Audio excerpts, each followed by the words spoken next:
Some assets are built to sit still. A reserve asset is supposed to hold its value across time, not turn over every afternoon. A payment rail, by contrast, only works when the money moves through it often enough that the fees on those movements pay for the rail itself. Bitcoin has lived, for most of its history, in the first category for most of the people who hold it. And that quiet preference, store, not spend, is now the reason one of the highest profile Bitcoin Layer 2 networks in the world is going dark.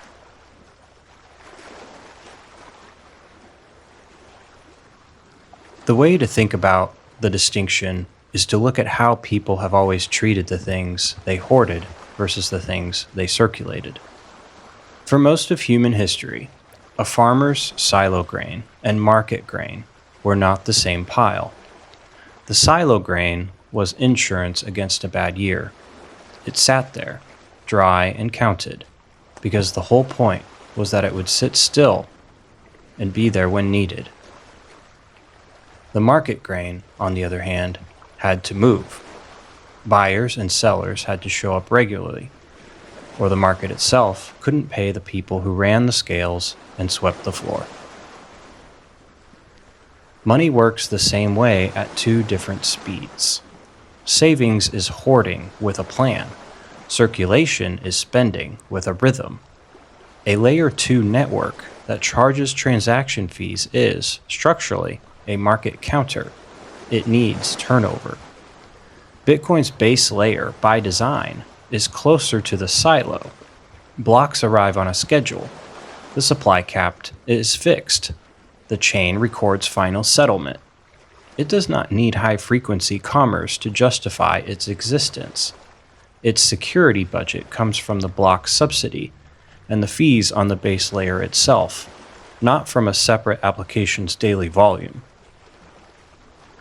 What Botanix built was a market counter on top of the silo, and the counter did not get enough foot traffic to keep the lights on. Botanix Labs posted the news on June 9, 2026. The company is winding down Spiderchain, its Bitcoin Layer 2 network, and users have until July 9th to withdraw everything they still have on the chain. After that date, the federation that operates the network may sweep remaining Bitcoin, and other tokens may become permanently stuck. The numbers on paper do not look like a failure story in the usual crypto sense. Spiderchain mainnet went live on July 2025, after 4 years of development. The network processed on the order of 25 million transactions.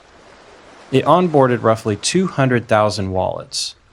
Botanix reported full uptime and no security incidents across that year of operation.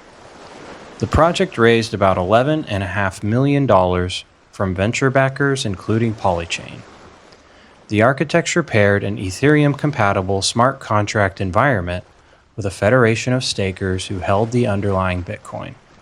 No native token, no token incentive flywheel, just fees on usage.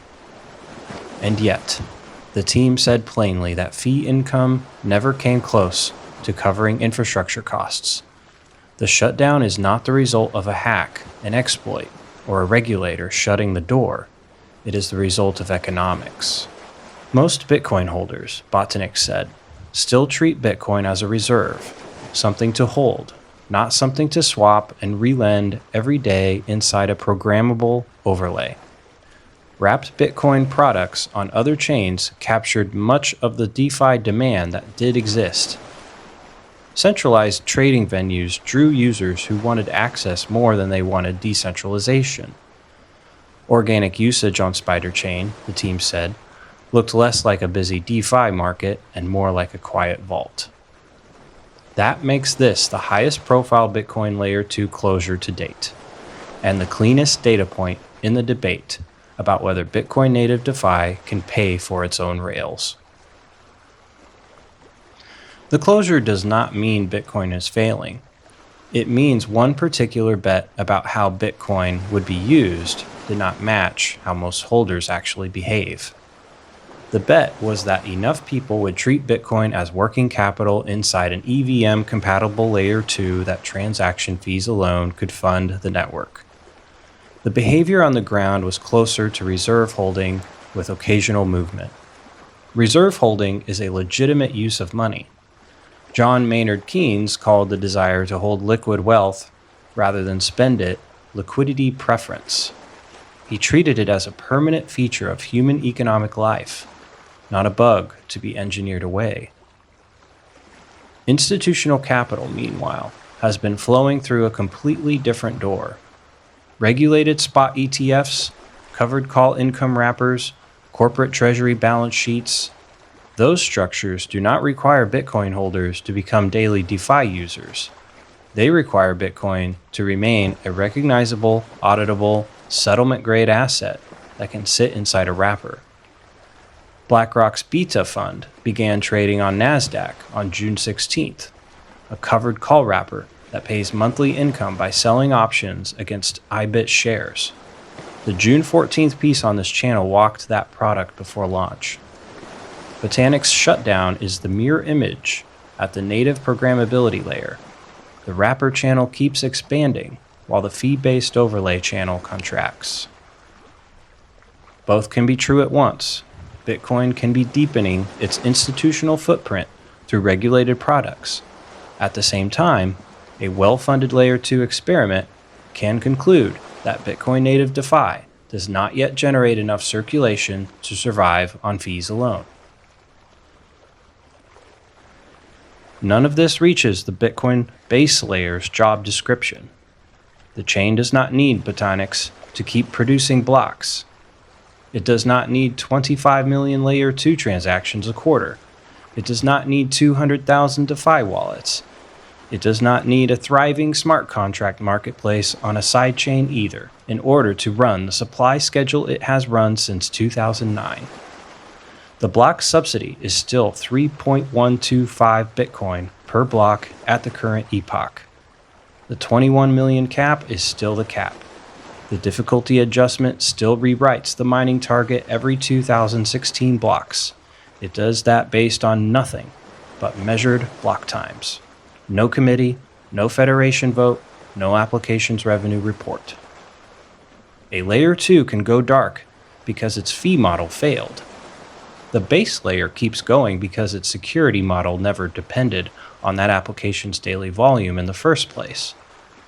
That asymmetry is easy to miss when the news cycle treats every overlay as if it were the network itself. It isn't.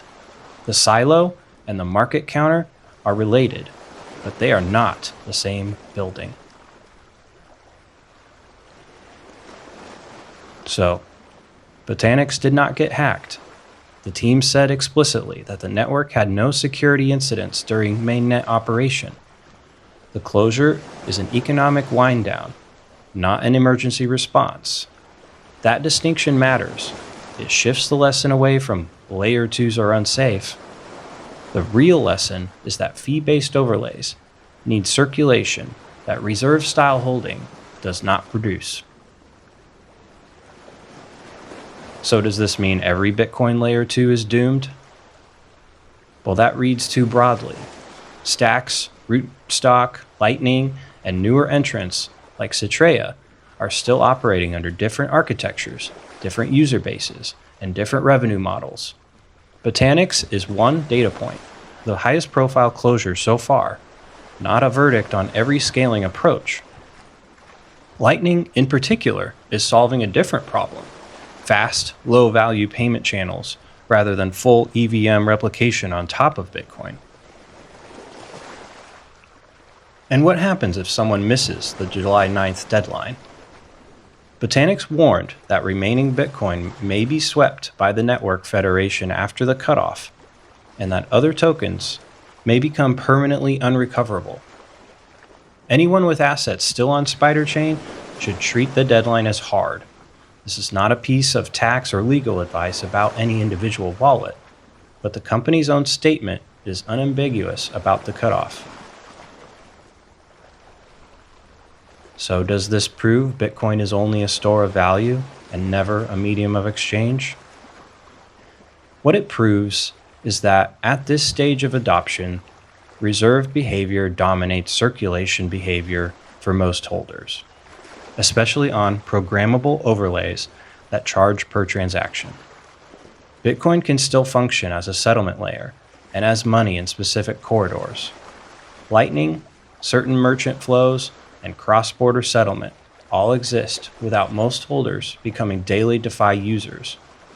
The Botanix outcome is evidence about fee-based overlay economics, not a final ruling on every form of Bitcoin spending. So there you have it. 25 million transactions, 200,000 wallets, 0 exploits, and the network still could not pay its infrastructure bill because reserve assets do not behave like market counters. Thanks for spending the time with us on this one. I really appreciate you being here. Our channel will keep tracking the July 9th Botanix withdrawal deadline and the competing Layer 2 landscape. It will also track early BITA trading and flows now that the covered call wrapper is live on Nasdaq. Subscribe and hit the bell to stay in the loop. One earlier piece on this channel covers the wrapper side of this story. The June 14th piece on BlackRock's BITA covered call ETF walked how institutional capital enters Bitcoin through income-engineered products that do not require daily on-chain DeFi use. It pairs naturally with this one, and it's linked in the description. Take care, everyone. See you soon.